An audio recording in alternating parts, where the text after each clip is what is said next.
Hello. आज देखो हमारा जो टॉपिक है वो दिया है किसके ऊपर, इशू ऑफ शेयर। ये अभी पार्ट 3 का क्वेश्चन पढ़ रहे हैं, ठीक है। इसके पहले हमने सिंपल क्वेश्चन देखा था, सिंपल क्वेश्चन के बाद हमने देखा था कॉल इन एरियर्स का। अब आखिरी में जो क्वेश्चन आ रहा है वो आ रहा है फॉरफीचर री इशू का। काय का जा रहा है, फॉरफीचर और री इशू का क्वेश्चन आ रहा है। फॉरफीचर मतलब क्या होता है, अगर तुमने अपनी कंपनी में कोई शेयर लिया होगा, ठीक है, अगर तुम असमर्थ रहे मतलब देने के लिए तुम्हारी कैपेसिटी नहीं बची, अब देने की कैपेसिटी नहीं बची तो तुमने क्या कर दिया, जो कंपनी थी वो कंपनी ने उस पर्सन के जो शेयर्स थे जितने का उसने पैसा नहीं दिया, उस शेयर्स को क्या कर दिया, फॉरफिट कर दिया। फॉरफिट कर दिया मतलब जब्त कर लिया, वो शेयर्स के पैसे भी कंपनी के हो गए, वो अभी तुमको वापस करने वाली नहीं है, ठीक है। तो ये चीजों के ऊपर भी ध्यान देना। तो इसके ऊपर मेन बेसिक एंट्री होगी, मतलब जो पैसा डूब गया था अब वो पैसा किसके हाथ में चले गया, कंपनी के हाथ में चले गया, और कंपनी फिर उसको क्या कर रही है, अभी बोलते री इशू। मतलब जो मान के चलो तुमने कोई गाड़ी खरीदी, ठीक है, गाड़ी खरीदी है। अब गाड़ी खरीदी तो तुमको इंस्टॉलमेंट में पैसा देना पड़ेगा। अब इंस्टॉलमेंट में जो पैसा देना है उसमें से तुमने समझो 3 इंस्टॉलमेंट में पैसा देना है, 3 में से 2 इंस्टॉलमेंट का पैसा दे दिया और 1 इंस्टॉलमेंट का पैसा नहीं दिया। अब 1 इंस्टॉलमेंट का अगर पैसा नहीं दिया तो तुमको क्या करना पड़ेगा, वो कंपनी क्या करेंगी, तुम्हारी गाड़ी उठा के लेके चली जाएंगी, और जो तुमसे पैसा लिया होगा वो भी पैसा वापस करेंगी नहीं। समझ रहा है कि नहीं समझ रहा है। तो उस चीज में क्या हो जाएगा, तुम्हारे शेयर्स भी, मतलब जो गाड़ी थी वो गाड़ी भी क्या हो गई, जब्त हो गई, गाड़ी भी जब्त हो गई और तुमको उसका पैसा भी वापस मिला नहीं। समझ रहे हैं क्या। तो वो चीज आती है फॉरफीचर में कि तुमने अपनी कंपनी के जो शेयर खरीदे थे कोई भी कंपनी के, अगर तुमने पैसा नहीं दिया तो तुम्हारे शेयर्स भी जब्त हो गए, ठीक है, शेयर्स भी जब्त हो गए और तुम्हारा पैसा भी चले गया। वो कंपनी क्या कर रही है, उसको री इशू कर रही है। री इशू मतलब अभी कोई चीज 100 की होगी, 100 की चेयर को 60 रुपए में बेच दिया, मतलब बेच दिया और उससे पैसा ले लिया, 70 रुपए 80 रुपए में बेच दिया, तो ये सब चीजें हो सकती है। तो इसमें उसी हिसाब से हम क्या करेंगे, एंट्रीज को देखेंगे। जैसी बेसिक एंट्रीज होती है वैसे ही करेंगे। देखो सबसे पहले क्वेश्चंस अपने को देख लेते हैं, कौन सा दिया हमको, प्रीति कंपनी दिया है, ठीक है। सभी लोग आ जाओ, पेज नंबर क्या दिया है बताओ। इंग्लिश मीडियम का पेज नंबर क्या है, 332, और मराठी मीडियम का पेज क्या दिया है बताना। तो 1 मिनट, किताब से बताओ मराठी मीडियम का पेज नंबर। नहीं है, चलो ठीक है, देख लेंगे मराठी में का जो भी पेज नंबर होगा उसको निकाल लेना, ठीक है। क्वेश्चन नंबर 14 प्रीति का, ठीक है, सॉल्व क्वेश्चन। अब हमारे लिए देखो क्या क्या चीज दी है हमारे पास। 50,000 इक्विटी शेयर है 100 रुपए के हिसाब से, तो यहां लिखता हूं मैं, बुक पे बराबर ध्यान देना। 50,000 शेयर थे, ठीक है, 50,000 शेयर्स थे, ठीक है, एट द रेट ऑफ कितने रुपए के हिसाब से, 100 रुपए के हिसाब से, ठीक है। अब 50,000 शेयर थे 100 रुपए के हिसाब से, उसने क्या बोला है हमको, एप्लीकेशन कितने का मिला, ध्यान देना। एप्लीकेशन जो मिला है हमको 35,000 शेयर्स का मिला है। कितने का मिला है, भाग कितने शेयर्स का मिला है, 35,000। 35 मतलब अभी अंडर वैल्यूएशन हो रहा है। अंडर वैल्यूएशन मतलब तुम्हारी जो लिमिट थी, लिमिट कितनी थी, 50,000 की, लेकिन मिला कितना तुम्हारे को, जो एप्लीकेशन मिला है, अर्ज मिला है, वो मिला है 35,000 का। समझ रहे हैं क्या। मतलब कैपेसिटी समझो 50 की है लेकिन आए सिर्फ 35 लोग, तो तुम्हारा जो कैलकुलेशन बनेगा वो कितने पे बनेगा, 35 लोगों का ही कैलकुलेशन बनेगा कि नहीं बनेगा, मतलब 50 का कैलकुलेशन बनेगा क्या, नहीं, वो कितने का बनेगा, 35। जब एक्स्ट्रा के आते, एक्सेस आते, क्या बता रहा हूं, जब तुम्हारे पास शेयर्स की एप्लीकेशन क्या आती है, एक्स्ट्रा, एक्सेस आती है, तभी जाके उसका एडजस्टमेंट होगा या तो फिर रिफंड या रिजेक्ट होने वाला है। समझ रहे हैं क्या। लेकिन अगर तुम्हारे पास एप्लीकेशन ही कम आई गई, ठीक है, तो तुम क्या करोगे, जितने भी तुम्हारे पास एप्लीकेशन है उसी के हिसाब से क्या करना पड़ेगा, तुमको कैलकुलेशन करना पड़ेगा। समझ रहे हैं, ये मेन चीज थी, ठीक है। अब हमारे पास देखो 3 तरीके से पैसा, एक है एप्लीकेशन अर्ज, दूसरा आया है अलॉटमेंट वाटअप, ठीक है, और तीसरा आया है फर्स्ट एंड फाइनल कॉल, प्रथम और अंतिम। ऐसे 3 चीजों में उसने क्या पूछा हमको, पैसा। तो पहला कितना आया है, 30 रुपए, 40 रुपए और 30 रुपए, ये तीनों को मिला के आ रहा है 100 रुपए का। मतलब हमारे को जो पैसा आया वो कितने का आया है, 100 रुपीज आया है। 3 इंस्टॉलमेंट के हिसाब से उसने पैसे पूछा है। और आखिरी में एक चीज पूछा है उसने कि हमारे जो शेयर्स थे, कितने शेयर्स हो गए जब्ती, ध्यान देना, 4,000 शेयर्स क्या हो गए, फॉरफिट हो गए। कंपनी ने 4,000 शेयर्स को फॉरफिट कर दिया। फॉरफिट कर दिया मतलब जब्त कर लिया। अब जो जब्त किया उसको कंपनी री इशू कर रही, क्या कर रही है, री इशू। कितने रुपए में री इशू कर रही है बोलता है, देखो वहां पे ₹80, मतलब 80 रुपीज के हिसाब से क्या करने वाली है, री इशू करने वाली है। ठीक है, तो ये मेन चीज है जो री इशू का है। ठीक है, तो वो भी चीज मैं समझा देता हूँ कि क्या क्या होती है। सबसे पहले देखते हैं, हमारे पास एप्लीकेशन आया, कितने शेयर्स का एप्लीकेशन आया, ध्यान देना। एप्लीकेशन जो आया, लिमिट थी 50,000 की, लेकिन एप्लीकेशन आया है 35,000 का। तो हमको क्या करना पड़ेगा, यहाँ पे एंटर लिखता हूँ बैंक। ठीक है, बैंक अकाउंट डेबिट। ठीक है, ठीक है, to equity share application account. ठीक है, सामान्य भाग अर्ज खाते। अब ध्यान देना, कितना कितना आ रहा है, ध्यान दो।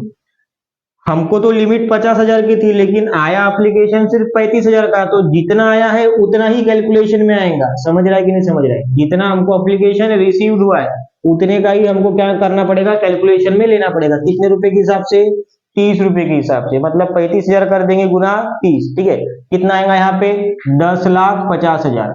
ठीक है, 10,50,000 का पैसा हमको क्या हो गया, रिसीव्ड हो गया। नरेशन में भी लिखता नहीं हूँ, आप लोग किताब से देख सकते हो। ठीक है, नॉर्मल नरेशन रहता है। ठीक है, मैं मेन बेसिक तुमको क्या समझा रहा हूँ, एंट्रीज समझा देता हूँ। ठीक है, अब ध्यान दो, रिवीजन के हिसाब से इसके लिए हमको एंट्रीज को मेन समझना है, नरेशन तो तुमको लिखना आ ही जाएगा क्या क्या चीज है। अब सेकंड क्या बोला है हमको उसने, कि ये पैसा तो आ गया, अब पैसा आने के बाद सेकंड एंट्री कौन सी करते हैं हम लोग, ट्रांसफर एंट्री। कौन सी एंट्री करते हैं, ट्रांसफर। तो ध्यान देना इसके ऊपर, ट्रांसफर एंट्री क्या करेंगे, जितना इक्विटी शेयर एप्लीकेशन में आया उसको कर दो डेबिट साइड में। ये टेम्पररी अकाउंट था, तो यहां लिख दूंगा equity share application account debit. ये टेम्पररी अकाउंट था। अब टेम्पररी अकाउंट का पैसा, एक मराठी का लिख, सामान्य भाग अर्ज खाते। ठीक है ना, ये टेम्पररी अकाउंट था। टेम्पररी अकाउंट का पैसा कहाँ ट्रांसफर होता है हमारा, इक्विटी शेयर कैपिटल अकाउंट। ठीक है, सामान्य भाग भांडवल खात्याला। ठीक है, कितना कितना चीज दी है, ध्यान दो। ये कितना था, 35,000 था। कितने रुपए के हिसाब से, 30 रुपए के हिसाब से। ठीक है, 35,000 था, कितने रुपए के हिसाब से, 30 रुपए के हिसाब से। तो यहाँ पे भी जितना पैसा आएगा उतना का उतना पूरा पैसा आ रहा है। बोलता कितना कितना आ रहा है, 10,50,000। ठीक है, तो यहाँ लिख दूंगा 10,50,000। ठीक है, 10,50,000 के हिसाब से हमको पैसा पूरा रिसीव क्या हो जाएगा, प्राप्त हो जाएगा। ठीक है, अब लिखते हैं तीसरी एंट्री। ठीक है, तो ये पहली और दूसरी एंट्री हो चुकी है। ठीक है, तो पहली दूसरी एंट्री होने के बाद अभी करते हैं थर्ड एंट्री। अब थर्ड एंट्री किस चीज की है बताओ हमको, अलॉटमेंट। किसकी एंट्री दी है हमारे पास, अलॉटमेंट की एंट्री। अब अलॉटमेंट देखो हमारे पास कितने रुपए का आ रहा है, 40 रुपए का। तो सबसे पहले हम एंट्री कौन सी करते हैं, ड्यू, मांगनी। ध्यान देना, सबसे पहले हम एंट्री कौन सी करने वाले, ड्यू की entry. Due in the sense मांगनी की एंट्री करने वाले। ठीक है, सभी लोग ध्यान दो। अब ड्यू की एंट्री कैसे करेंगे, जैसे हमने यहाँ पे सेकंड किए थे वैसे यहाँ पे करेंगे थर्ड। एप्लीकेशन के जगह पे क्या लिख देंगे, अलॉटमेंट। तो यहाँ लिखता हूँ equity share allotment account debit. ठीक है, सामान्य भाग वाटप खाते नावे। ठीक है, इसका पैसा हम पहले ही ट्रांसफर करके रख देंगे, कहाँ पे, इक्विटी शेयर कैपिटल अकाउंट। ठीक है, सामान्य भाग भांडवल खात्याला। ठीक है, तो अब क्या करेंगे, हम पहले ही उसका पैसा क्या कर देंगे, हम लोग ट्रांसफर कर देंगे। कहाँ ट्रांसफर कर देंगे, कैपिटल में। ये ड्यू की एंट्री। अब देखो हमारे पास कितने शेयर्स आए थे, जितने शेयर्स हमारे पास एप्लीकेशन में आए थे, कितने आए थे, 35,000। तो वो 35,000 का ही हमको क्या करना पड़ेगा, कैलकुलेशन में लेना पड़ेगा, क्योंकि 50,000 तो आए नहीं। तो यहाँ पे कैलकुलेशन में लूंगा मैं 35,000। समझ रहे, 35,000 कितने गुना कर देंगे हम लोग, यहाँ पे 40 रुपए के हिसाब से था, तो 35,000 गुना कर देंगे 40। ठीक है, तो 35,000 गुना 40 करेंगे तो कितने का कैलकुलेशन आ रहा है, 14 लाख। ठीक है, तो यहाँ लिख दूंगा 14 लाख का कैलकुलेशन। ठीक है, तो यहाँ पे आएगा 14 लाख, मतलब हमने डिमांड कितने की है, यहाँ पे 14 लाख रुपए की डिमांड की है। किस चीज की है, अलॉटमेंट की। अब यहाँ पे अलॉटमेंट का तो पूरा पैसा मिल रहा है, तो चौथी एंट्री में लिखता हूँ पूरा पैसा मिल रहा है। पूरा पैसा आता है बैंक अकाउंट में, तो यहाँ लिख दूंगा बैंक अकाउंट। ठीक है, बैंक खाते डेबिट नावी। ठीक है, इसका पैसा कहाँ जाएगा, अब ये एप्लीकेशन का आया था, अब यहाँ पे पैसा किसका आएगा हमारा सेकंड इसमें, अलॉटमेंट का। तो यहाँ लिखता हूँ इक्विटी शेयर अलॉटमेंट अकाउंट, ठीक है, सामान्य भाग वाटप खात्याला, ठीक है। जितना पैसा हमारे पास हमने डिमांड किए थे उतना का उतना हमको पूरा पैसा मिल रहा है। कितना पैसा मिल रहा है? 14 लाख। तो यहाँ पे लिख दूंगा 14 लाख का, तो यहाँ लिख दूंगा 35,000 मल्टीप्लाई बाय 40, मतलब इसका पूरा पैसा हमको प्राप्त हो रहा है, रिसीव्ड हो रहा है, ठीक है। तो ये हमारी एंट्री कौन सी हो गई है? पहली ड्यू की। दूसरी कौन सी है? रिसीव्ड, प्राप्त की एंट्री, ठीक है। दूसरी एंट्री कौन सी है? रिसीव्ड, प्राप्त की एंट्री। ये तो नॉर्मल कैलकुलेशन था जो अपन ने हमने जो पहले और दूसरे प्रॉपर रिवीजन के क्वेश्चंस में देखे थे, ये नॉर्मल चीज थी, समझ रहे क्या? ठीक है, तो यहां तक हमारा बेसिक कैलकुलेशन। अब आ जाते हैं हम लोग थर्ड। थर्ड किस चीज का दिया है? First and final call. तो यहाँ पे हम लोग कर लेते हैं पांचवी, ठीक है। पांचवी एंट्री करते हैं। सबसे पहले करते हैं ड्यू की एंट्री। ड्यू कौन सा रहेगा अभी? फर्स्ट और फाइनल कॉल का। तो यहाँ लिख देता हूं equity share first and final call account debit, ठीक है। सामान्य भाग प्रथम अंतिम हफ्ता खाते, ठीक है। ये हो जाएगा नाविक।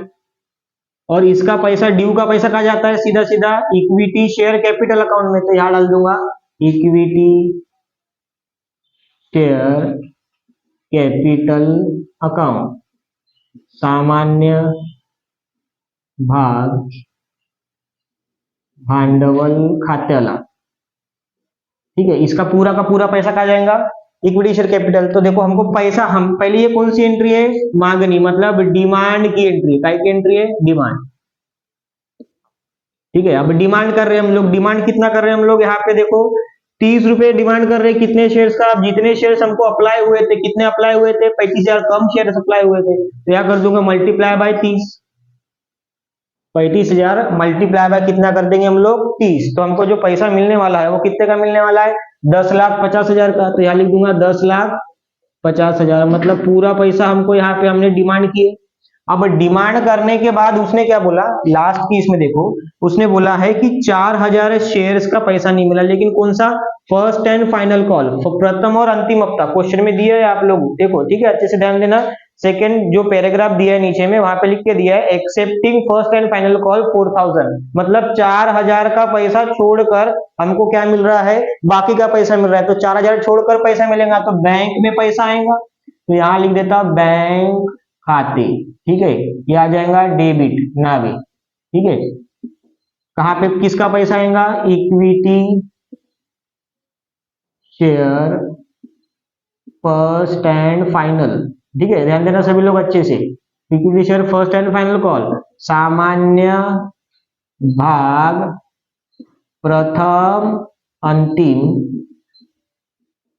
हफ्ता खात्याला,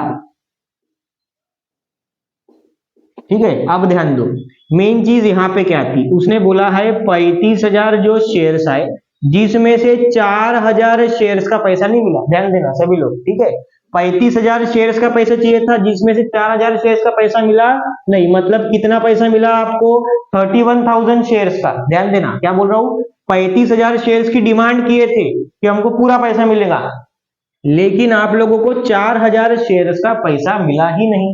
अब 4,000 शेयर्स का पैसा नहीं मिला तो बैंक में वो पैसा आएगा क्या? नहीं आएगा। तो क्या करेंगे? 35,000 में से 4,000 को क्या कर देंगे? माइनस। तो यहाँ पे कितना आएगा? 31,000। कितना पैसा मिला फिर? 31,000। कितने रुपए के हिसाब से? 30 रुपए के हिसाब से। ध्यान देना, कितने रुपए के हिसाब से? 30 रुपए के हिसाब से, ठीक है। तो यहाँ पे हमको पैसा कितना मिल रहा है? 9,30,000। कितना पैसा मिल रहा है? 9,30,000। समझ गया क्या? मतलब हमने डिमांड किए थे 10,50,000 की, लेकिन मिल रहा है 9,30,000, ठीक है। उसके पीछे लॉजिक क्या था कि भैया वो शेयर्स का पैसा नहीं मिला, वो शेयर्स फॉरफिट हो गए, जब्त हो गए। क्या हो गए? फॉरफिट हो गए, जब्त हो गए। समझा क्या? समझा, ठीक है। अब आते हैं हम लोग सातवीं एंट्री। सातवीं एंट्री किस चीज की रहेंगी? फॉरफीचर की एंट्री। किसकी एंट्री रहेंगी? फॉरफीचर की, ठीक है। सबसे पहले हम लोग यहाँ पे एक एक चीज को लिखते हुए चलते, ठीक है। तो यहाँ लिखता हूं सबसे पहले इक्विटी, ठीक है। ये एंट्री को ध्यान देना, equity share capital account debit, सामान्य भाग भांडवल खाते नावे, ठीक है। टू, किसका पैसा नहीं मिला हमको, ये नाम लिख देंगे, इक्विटी शेयर। किसका पैसा नहीं मिला था, फर्स्ट एंड फाइनल, ध्यान देना, first and final call account, ठीक है। तो यहाँ लिख देता हूं, सामान्य भाग प्रथम अंतिम हप्ता खात्याला, ठीक है। और जो पैसा नहीं मिला, ठीक है, कितना पैसा नहीं मिला, वो पैसा जब्त हो गया तुम्हारा, ठीक है। तो ये भाग पैसा चले जाएगा तुम्हारा शेयर या इक्विटी शेयर लिखता हूं, ठीक है, equity share for future account, ठीक है। सामान्य भाग जप्ती खात्याला, मतलब जो शेयर जब्त हो चुके। अब देखो ध्यान देना, एक एक चीज का कैलकुलेशन ढंग से करते हैं, ठीक है। चलो, सबसे पहले हमको पैसा कितना चाहिए था, 4000 शेयर्स का पैसा चाहिए था। तो देखो 4000, अगर सेपरेट सेपरेट कैलकुलेशन, ध्यान देना, सेपरेट कैलकुलेशन करते, 4000 शेयर्स का पैसा चाहिए था हमको, पूरा 100 रुपए चाहिए था। अगर मैं 100 रुपए के हिसाब से देखूं 4000 शेयर्स का, तो यहां लिखता हूं मैं 4000 शेयर्स का मेरे को पूरा पैसा कितना चाहिए था, 100 रुपए चाहिए था। कितना रुपए चाहिए था, 100 रुपए, ठीक है। लेकिन उतना पैसा मिला है क्या, नहीं मिला। तो यहाँ पे पहले लिख देता हूँ 4 लाख। कितना पैसा लिख देता हूँ, 4 लाख, ठीक है। अब हमारा पैसा डूब कितना गया, यहाँ पे देखते हैं हम लोग, जो पैसा डूब गया, कितना पैसा डूब गया, यहाँ लिखता हूँ मैं, ठीक है। 4000 शेयर्स का जो मेरा पैसा डूब गया, पैसा कितना डूबा, 30 रुपए डूब गया। कितना रुपए डूब गया, 30, मतलब मुझको 100 रुपए चाहिए थे, जिसमें से कितना रुपए मेरे को नहीं मिला, 30 रुपए का पैसा नहीं मिला। तो ये एंट्री काय की एंट्री रहेगी, लॉस की। कौन सी एंट्री रहेगी, ये लॉस की एंट्री रहेगी, ठीक है। तो ये लॉस जितने का हुआ, कितने का हुआ, 30 रुपए का। तो यहाँ पे लॉस की एंट्री मार दूंगा कि फर्स्ट कॉल में मुझको 30 रुपए का पैसा, फर्स्ट और फाइनल कॉल में 30 रुपए का पैसा मिला नहीं था। इसको गुना कर देंगे, कितना आएगा, 1,20,000, ठीक है, 4312, ठीक है। और ये हमने जितना पैसा दे दिया, तो देखो 100 में से 30 रुपए नहीं मिला, मतलब कितना रुपए मिला होगा, 4000 गुना 100 में से 30 माइनस किए तो पैसा कितना मिला होगा, 70 रुपए मिला होगा। देखो ध्यान दो, ये दो पैसे मिल चुके थे पहले ही, ये पैसा मिला नहीं, मतलब 40 और 30 मिला के हमको पैसा कितना मिला है, 70। कितना मिला है, 70। तो देखो 100 चाहिए था, 30 का पैसा तुमको नहीं मिला, तो ये गया लॉस में, फर्स्ट और फाइनल कॉल का। और जो पैसा डूब गया, कितना पैसा हमने दे दिए, जितना पैसा हमने दे दिए, कितना पैसे दे दिए थे, 30 रुपए और 40 रुपए, मतलब हमने जितना पैसा दे दिए कंपनी को, उतना का उतना पूरा पैसा क्या हो गया, हमारे तरफ से, मतलब कंपनी ने रख लिया। अब कंपनी ने रख लिया तो कितना पैसा रख लिया हमको, 2,80,000 का पैसा रख लिया। कितना का पैसा रख लिया, 2,80,000 रुपए का। समझ रहे हैं क्या, ठीक है, कितना का रख दिया, 2,80,000 का, ठीक है। तो यहां तक मेन चीज थी फॉरफीचर, ठीक है। क्वेश्चन नंबर 11 जो आप लोगों को दिया है ना, वो यहाँ तक के ही दिया है, ठीक है। तो इसके आगे की एंट्री में आपको बताता हूँ री इशू की, ठीक है। तो यहाँ पे हम लोग री इशू का भी एंट्री कर लेते हैं, ठीक है। जिससे आपको क्या हो जाएगा, क्वेश्चन नंबर जो 11 दिया है आप लोगों के सॉल्व किताब में, बुक में, तो क्वेश्चन नंबर 11 और क्वेश्चन नंबर 14, ठीक है, 11 और 14 दोनों क्वेश्चन इंपॉर्टेंट है। लेकिन क्वेश्चन नंबर 11 में आप लोगों को सिर्फ फॉरफीचर यहाँ तक की ही एंट्री है, और अभी क्वेश्चन नंबर 14 में री इशू, तो री इशू में और 2 एंट्रीज आती है। तो हम क्या करते थे, यहाँ पे 2 एंट्रीज का कैलकुलेशन कर देते। एक आ जाएगा 8 नंबर, ये भी इंपॉर्टेंट है, ठीक है। अभी यहाँ से हम लोग री इशू करने वाले, ये वाली एंट्री कौन सी रहेंगी, री इशू की, ठीक है। री इशू मतलब अभी कंपनी ने तुम्हारे जो शेयर्स थे वो क्या कर लिए, अपने पास रख लिए, जब्त कर लिए, ठीक है। अब रख लिए शेयर्स अपने पास, तो कंपनी क्या करेंगे, उसको री इशू। अब री इशू करेंगे तो पैसा काय में आएगा, बैंक अकाउंट में। ध्यान देना, एंट्री कैसी बनती है, ध्यान दो, डेबिट, ठीक है। काय में पैसा आ जाएगा, तुम्हारे बैंक अकाउंट में पैसा आ जाएगा, ठीक है। बैंक अकाउंट में पैसा जाएगा, लेकिन तुम्हारे पास कितना पैसा आएगा, ध्यान देना। हमारे पास जो री इशू कर रहे थे, वो कर रहे थे हम लोग 80 रुपीज में। कितने रुपए में री इशू करने वाले थे, 80 रुपए में, ठीक है। तो तुमको जो पैसा मिलेगा 4000 शेयर्स का 80 रुपए के हिसाब से कितना मिलेगा, 1,20,000। कितना मिलेगा, 1,20,000। तो यहाँ पे बैंक में 1,20,000 आएगा। कितना आएगा, 1,20,000। मतलब पहले तुमको उसके पूरे पैसे मिल रहे थे, ठीक है। कुछ गड़बड़ कर दिया क्या मैंने यहाँ पे,